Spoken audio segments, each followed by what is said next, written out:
அஸ்ஸலாமு அலைக்கும். Hi guys, இன்றைக்கி பார்த்தீங்கன்னா என்னோட ஸ்டைலில் வெள்ளை சுண்டல் குழம்பு ரெசிபி எப்படி செய்யலான்னு பார்க்கலாம் வாங்க. அகலமான பாத்திரத்தில் நல்லா 4 டேபிள் ஸ்பூன் கடலை எண்ணெய் சேர்த்துக்கலாம். நல்லா ஹீட் ஆனோன்னே வெந்தயம், கடுகு, ஜீரகம் மூணுமே ஆட் பண்ணிக்கலாம்.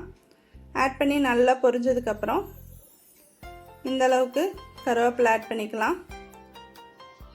3 பச்சை மிளகாய் ஆட் பண்ணிக்கலாம். நல்லா 2 கைப்பிடி அளவுக்கு சின்ன வெங்காயம் ஆட் பண்ணிக்கலாம். நெக்ஸ்ட்டு 2 தக்காளி ஆட் பண்ணிக்கலாம். ஆட் பண்ணிவிட்டு நல்லா ஒரு மிக்ஸ் பண்ணி கொடுத்துக்கலாம்.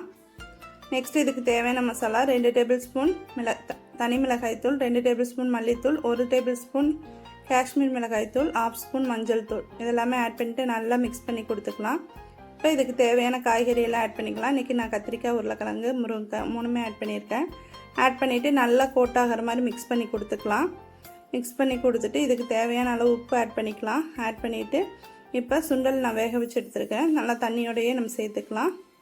வேக வச்சு தண்ணியோடையே சேர்த்துட்டு நல்லா கோட்டாகிற மாதிரி நல்லா மிக்ஸ் பண்ணி கொடுத்துக்கலாம். மிக்ஸ் பண்ணி கொடுத்துட்டு நம்ம மூடி போட்டு க்ளோஸ் பண்ணி விட்டுடலாம். நல்லா வெந்து கிடைக்கட்டும்.